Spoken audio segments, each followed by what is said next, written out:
A paz do Senhor, meus queridos, tudo bem com vocês? Vamos continuar a nossa matéria de profetas da Bíblia. E agora nós vamos entrar no nosso módulo de número 2. O módulo de número 2 vai falar sobre os profetas do Reino do Norte, tá? Observe a sua introdução, por gentileza, diz assim, olha. A história do Reino do Norte, chamado Israel, é marcada por idolatria, desobediência e corrupção espiritual.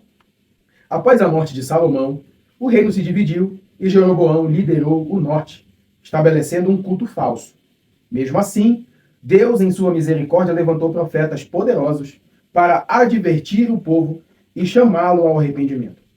Este módulo apresenta a vida e o ministério dos grandes profetas que atuaram em Israel, como Elias, Eliseu, Amós, Oséias e Jonas. Homens que confrontaram a idolatria, denunciaram a injustiça social e proclamaram o amor redentor de Deus. A mensagem deles continua atual. A verdadeira adoração exige obediência e santidade. Oséias 5,8 vai dizer: tocai a trombeta em Gibeá e a buzina em Ramá, porque Israel se corrompeu. Tá? Nosso texto base para hoje, pessoal, vai dizer o seguinte: voltai, ó Israel, para o Senhor teu Deus, porque pelos teus pecados estáis caídos. Oséias capítulo 14, versículo 1. Aqui, pessoal, nós vamos entender, já nesse texto base, que um profeta de verdade, ele sempre será levantado por Deus para corrigir o povo, para fazer o povo voltar para o centro da vontade de Deus. Deus sempre levanta um profeta para colocar a bola no chão de novo. Deus sempre levanta um profeta para trazer luz ao que é correto. Porque nós, seres humanos, temos a tendência de, às vezes, por emoção, por falta de conhecimento, um anseio por alguma coisa diferente, tomar caminhos que não é da vontade de Deus. Isso é suscetível para todo ser humano. Tá? E o profeta, ele é levantado na Bíblia para chamar esses reis para voltarem para o centro da vontade de Deus e os seus mandamentos. Tá? Então você vai perceber que praticamente toda a profecia, o profeta ele chama a atenção de alguém e pede para essa pessoa voltar. Oséias está dizendo o seguinte: ouve Israel, volta para o Senhor, porque vocês estão indo por um caminho que não é correto. Então vamos voltar. E o pragmatismo é uma palavra muito conhecida que significa aquilo que dá certo, mas não é certo. Então, muitas pessoas, tanto na história de Israel quanto nas nossas histórias contemporâneas, às vezes nós caímos na ilusão, porque o que nós estamos fazendo está dando certo, nós colocamos aquilo ali como se fosse uma coisa nova, como se fosse uma regra, mas na verdade não é o certo. Tá? Então não é tudo que dá certo que está certo. Como que eu posso saber o que é certo e o que está dando certo, mas não é certo? É usando o filtro da palavra de Deus. É através da Bíblia Sagrada que eu vou colocar na balança se o que eu estou fazendo é certo ou não. Às vezes, a gente faz o que é certo e tem uma impressão que não está dando certo, porque ninguém está fazendo, ninguém está seguindo, ninguém está vindo, mas na verdade está certo. Mas a gente precisa conhecer a palavra. Aqui o povo de Israel conhecia a palavra, mas estava andando por caminhos tortuosos. E o profeta Oséias, por exemplo, ele é levantado para dizer: volta, Israel, volta para o Senhor. Tá? O Senhor sempre tem misericórdia, ele sempre usa alguém para chamar a nossa atenção. E glória a Deus pelas pessoas que são levantadas por Deus, pessoal, para às vezes puxar nossa orelha, dar um conselho. Quantos de nós aqui que estamos estudando profetas não fomos abençoados porque Deus sempre usou alguém, nossos pais, os nossos amigos próximos, as pessoas da igreja, para tocar num ponto que a gente não tinha percebido ainda? Então, é muito importante a utilização dos profetas. O profeta geralmente é usado para trazer nós de volta para o Senhor. Tá? O cisma, observe aí a sua apostila, por favor. Com a divisão do reino, após a morte de Salomão, surgiram dois povos distintos: Judá no sul, com a capital em Jerusalém, e Israel no norte, com a capital em Samaria. Enquanto Judá manteve o templo do Senhor, o reino do norte, foi imediatamente desviado da verdadeira adoração. Jeroboão, primeiro rei do norte, criou bezerros de ouro lá em Betel e Dan, substituindo o culto ao Deus verdadeiro por práticas idólatras. Diante disso, Deus enviou profetas cheios do poder e coragem para confrontar os reis e advertir o povo sobre as consequências do pecado. Elias e Eliseu manifestaram o poder divino em milagres, enquanto Amós e Oséias falaram com palavras cortantes e mensagens de justiça e amor. Até Jonas, o profeta relutante, demonstrou o coração compassivo de Deus pelas nações. Temendo perder o controle do povo, Jeroboão decidiu impedir que os israelitas subissem a Jerusalém para adorar no templo. Para isso, estabeleceu centros de culto em Betel e Dan, colocando bezerros de ouro e instituindo sacerdotes que não pertenciam à tribo de Levi. Esse ato foi uma violação direta aos mandamentos do Senhor e um marco inicial do sincretismo religioso em Israel. O comentário de Bacon observa que Jeroboão criou uma religião feita sob medida para agradar o povo e preservar o poder político, mas que destruiu o verdadeiro culto ao Deus vivo. Essa mistura entre o santo e o profano abriu as portas para séculos de idolatria e apostasia. Assim, o Reino do Norte se afastou completamente do Deus que o havia libertado do Egito e se tornou palco de um dos maiores declínios espirituais da história bíblica. A corrupção moral e social. Com a idolatria instalada, a nação rapidamente mergulhou em corrupção, injustiça e violência. Reis como Acabe e Jezabel promoveram o culto a Baal, perseguindo os profetas do Senhor e introduzindo práticas imorais na adoração. O profeta Elias se levantou como uma voz solitária, desafiando o povo a escolher entre o Senhor e os ídolos. A idolatria de Israel não afetou apenas a religião, mas também a ética e a sociedade. A injustiça cresceu, os pobres foram oprimidos e a verdade foi substituída pela conveniência. Essa decadência mostra que a idolatria espiritual sempre resulta em decadência moral e social, pois o afastamento de Deus leva inevitavelmente à desordem em todas as áreas da vida. Por isso que teve o juízo anunciado. Apesar da infidelidade do povo, Deus não deixou de falar. Ele levantou profetas como Elias, Eliseu, Amós, Oséias, para advertir Israel. Suas mensagens, embora duras, eram cheias de amor e esperança. Deus anunciou que o juízo viria se não houvesse arrependimento. E assim aconteceu. Em 722 a.C., o Reino do Norte caiu diante do Império Assírio, conforme relatado em 2 Reis, no capítulo 17. Mesmo diante da destruição, o Senhor preservou um remanescente fiel, mostrando que sua aliança não depende da fidelidade humana, mas da sua própria graça. A queda de Israel serve como um alerta espiritual para todas as gerações. A desobediência traz consequências, mas a misericórdia de Deus sempre oferece uma chance de recomeço. Olha só que interessante, gente. Nós observamos aqui que o reino foi dividido. Jeroboão, agora no Reino do Norte, implanta a prática do culto ao bezerro de ouro. Inicia-se aqui séculos de degradação espiritual e moral. O povo passou a trocar o certo pelo duvidoso, porque um homem com uma visão deturpada implantou um bezerro de ouro dizendo: aqui está o Deus que livrou vocês do Egito. E o povo era proibido de descer até Judá, até o templo do Senhor, lá em Jerusalém, para adorar o Deus verdadeiro. Porque Jeroboão proibiu. E para que o povo não fosse, ele cria o bezerro de ouro, ele institui sacerdotes que não eram da tribo de Levi, não tinham legitimidade para ser sacerdotes, para oficiarem diante daquela aberração, aquela idolatria. E aqui o Reino do Norte começa a se perder. Todos os reis do Reino do Norte que se levantam, principalmente a figura de Acabe e Jezabel, eles endossam a idolatria, principalmente quando Acabe casa com Jezabel. Jezabel era filha de Etibaal, rei de Tiro. Ele era sacerdote de Baal. Jezabel era sacerdotisa de Baal. Ela amava Baal.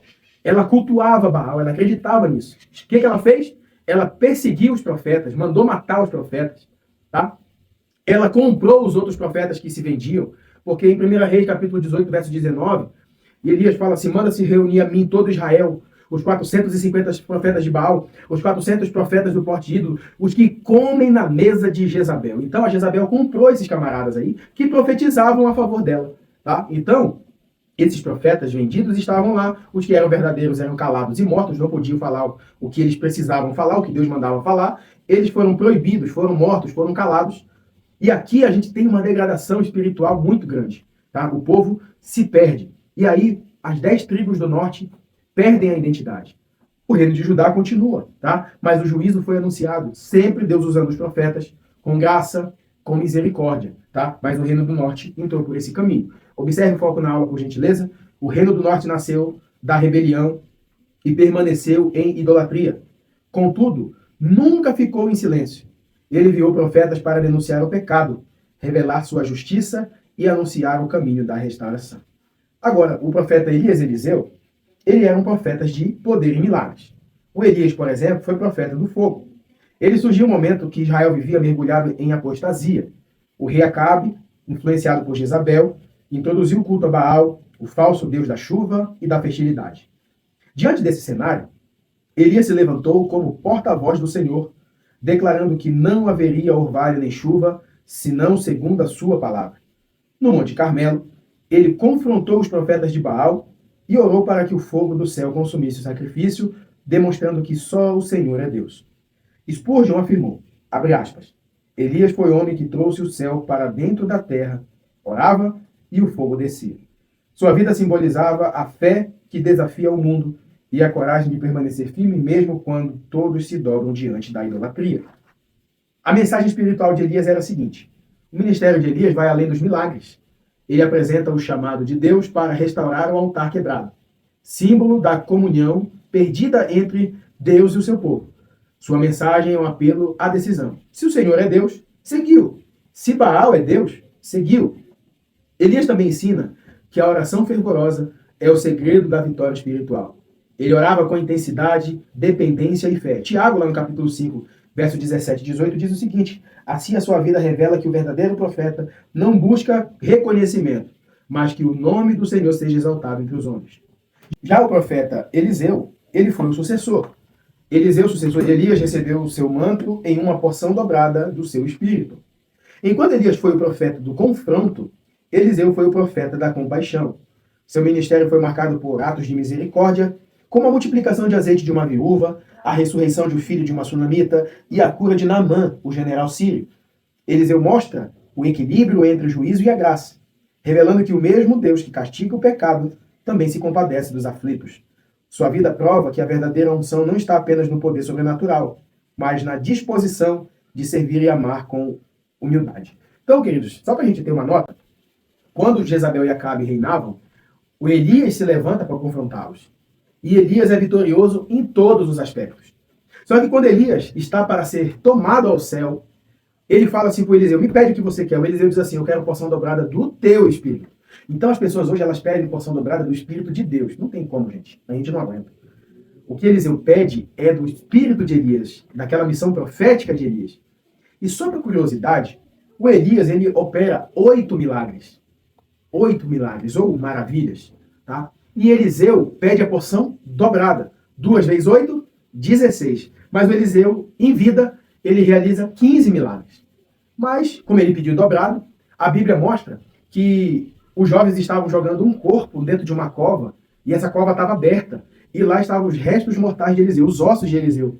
Os inimigos estão chegando, eles ficam desesperados e jogam esse jovem lá nesse buraco que estava Eliseu. Quando aquele homem bate no osso do profeta Eliseu, ele ressuscita na hora, completando 16 milagres, porque ele pediu porção dobrada de Elias. Olha que coisa louca isso, tá? Então são profetas que demonstram justiça, que demonstram o chamado de Deus de forma poderosa, com milagres, com prodígios e maravilhas, e para trazer o povo de volta para o centro da vontade do Senhor. Observe o seu foco na aula.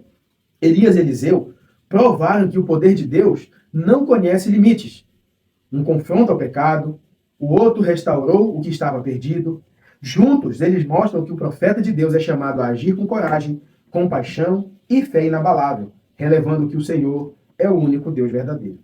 Agora já Amós e Oséias é a justiça e o amor de Deus. Amós, por exemplo, ele é o profeta da justiça social.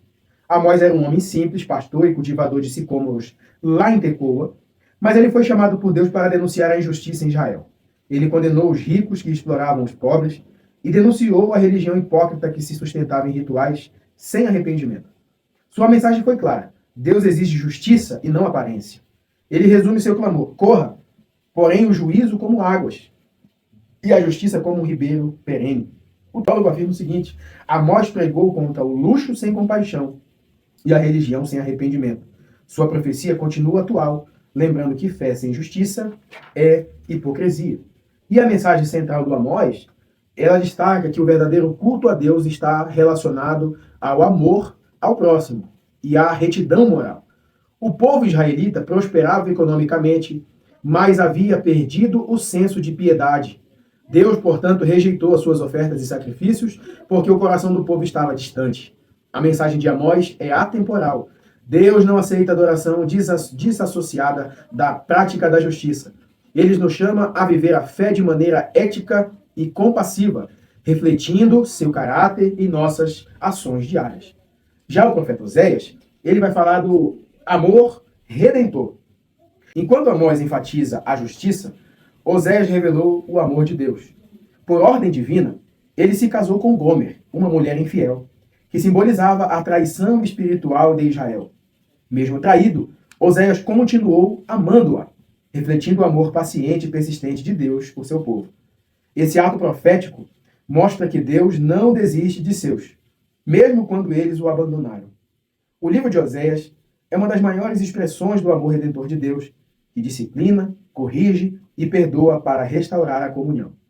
O perdão e a restauração, porque Deus promete em Oséias 2,19, diz assim: desposa-te-ei comigo para sempre.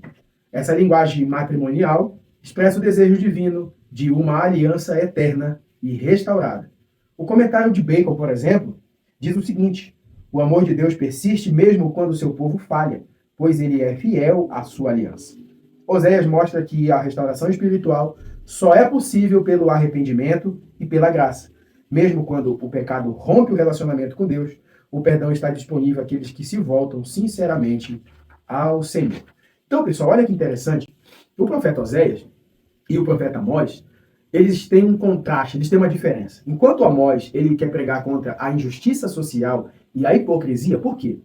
Se você pegar o capítulo 4 do profeta Amós, você vai ver que ele chama as mulheres dos líderes de vacas de Bazã, porque eram mulheres que ostentavam riqueza, luxo, luxúria, às custas da miséria do povo.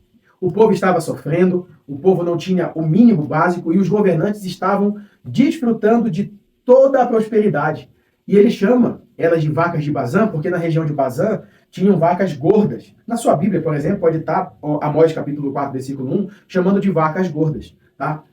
Então ele vai falar assim: olha, vocês estão oferecendo culto a mim, só que é um culto hipócrita, porque eu não recebo esse tipo de culto, porque vocês não estão nem aí para o pobre, para o necessitado, para a viúva. As pessoas estão passando fome, necessidade, e vocês estão luxando, vocês estão arrotando luxo, tá? Vivendo de uma forma pródiga, gastando o que não é de vocês. Tá? Então, o profeta Amós, ele vem para bater nessa questão da injustiça social, e o profeta Oséias vem para bater nessa questão da infidelidade. Como Deus tinha uma esposa chamada Israel, só que essa esposa ela é infiel porque ela pertencia a outros homens, a outros deuses. O profeta Oséias, o ato profético, para quem gosta de ato profético aí, olha o ato profético de Oséias. Ele se casa com Gomer, ele tem 3 filhos, mas ela continua se deitando com os outros homens. Só que de dia ela andava de mão dada com Oséias na rua, mostrando que ela era esposa dele. Mas de noite ela o traía. E Deus está dizendo para Ezequiel: quando você for pregar sobre infidelidade, você vai saber o que eu estou sentindo. Porque Israel anda de mão dada comigo durante o dia para todo mundo ver. É pura hipocrisia. Mas à noite eles se dobram diante de Baal, de Astarote e de Azera. É infiel a mim. Então o profeta, nesse ato profético, repito, para quem gosta de ato profético, Oséias demonstra essa posição de Deus em relação a isso. Amós, injustiça social e hipocrisia. Oséias, infidelidade, falta de compromisso, mas sempre mostrando a complacência de Deus, a misericórdia de Deus. Porque se você se arrepender, você pode voltar, que eu te aceito de volta. Amém? Então, olha só, foco na aula. Oséias e Amós representam 2 aspectos inseparáveis do caráter divino: a justiça, que corrige, o amor, que restaura. Ambos lembram que a fé verdadeira exige transformação interior e prática da misericórdia. E agora eu quero que vocês observem um quadro agora sobre o profeta Jonas. Tá? Esse aqui, olha, é um mapa que vai mostrar, nessa setinha, onde foi que o peixe cuspiu Jonas. Tá? E olha onde está Nínive, muito longe. Tem gente que fala que o peixe cuspiu Jonas na praia de Nínive. Pergunto para vocês, Nínive tem praia? Claro que não, tá? Então é bom a gente conhecer a geografia bíblica, porque o profeta Jonas foi mandado por Deus para ir pregar em Nínive arrependimento para os assírios. Mas a pergunta que fica: por que ele não foi? Voltando aqui para mim, por que Jonas não foi? Na verdade, os assírios eram um povo muito cruel. Eles esfolavam as pessoas vivas, eles tiravam a pele da pessoa viva. Muito provavelmente Jonas sofreu, a sua família sofreu essa maldade dos assírios. E quando Deus manda ele lá pregar arrependimento porque ele não quer destruir, Jonas não é mais de jeito nenhum, estou fora disso. Jonas pega e foge. Tá? Então Jonas tem essa fuga para longe de Nínive. Só que aí, pessoal, ele morre. E eu pergunto, eu afirmo para vocês que Jonas morreu. Aí alguém fala assim, não tem como ele morrer, porque ele orou. Só que ele orou antes de morrer. Porque não tem como alguém ficar 3 dias e 3 noites no oceano, embaixo da água, vivo, tá? Ah, mas qual é o milagre maior? Deus tirar ele do ventre do peixe ou Deus ressuscitar ele? Qual que é a dificuldade de Deus ressuscitar ele? Jesus chega a dizer, o povo pediu um sinal para Jesus, Jesus diz assim, olha, não será dado outro sinal para vocês, senão do profeta Jonas, tá? Que o filho do homem vai ficar também 3 dias e 3 noites. Então, se eu falar que Jonas não morreu, Jesus também não morreu, porque ele falou, assim como foi com Jonas, vai ser comigo. Se Jesus não morreu, ele não morreu pelos nossos pecados, a gente continua pecador e a gente está brincando de igreja. Olha que interessante isso. Jonas, de fato, morreu, tá? E Jesus também morreu e ressuscitou. Jonas também ressuscitou e foi cumprir a missão dele de misericórdia para um povo estrangeiro. Jesus, ele ressuscita e também vai cumprir a sua missão de misericórdia, não só para Israel, mas para toda a humanidade. Teve perdão, teve arrependimento e todo mundo tem oportunidade dessa pregação de arrependimento. Olha que legal isso daqui. Então, fica essa dica aqui de Jonas. Nós vamos ver aqui o nosso foco na aula, pessoal. Jonas revela o coração compassivo de Deus, que perdoa, restaura e transforma. Ele mostra que o Senhor é Deus de todos os povos e que sua misericórdia é o maior que o juízo. Na conclusão, os profetas do Reino do Norte foram vozes corajosas em tempos de escuridão espiritual. Elias e Eliseu revelaram o poder e a compaixão de Deus. Amós e Oséias proclamaram a justiça e o amor divino. Jonas demonstrou a amplitude da misericórdia do Senhor. Ele nos lembra que o profetismo bíblico não é apenas denúncia, mas também um convite à restauração. O Reino do Norte caiu por rejeitar a voz de Deus, mas sua fidelidade permaneceu inabalável. Os profetas não falavam o que o povo queria ouvir, mas o que Deus queria dizer, conforme disse Hernandes Dias Lopes. A mensagem deles continua viva até hoje. Arrependimento, fidelidade e esperança. O Deus que falou por meio dos profetas ainda fala, chamando sua igreja a permanecer fiel em meio à apostasia do século presente. Então, queridos, nós chegamos ao final do módulo 2.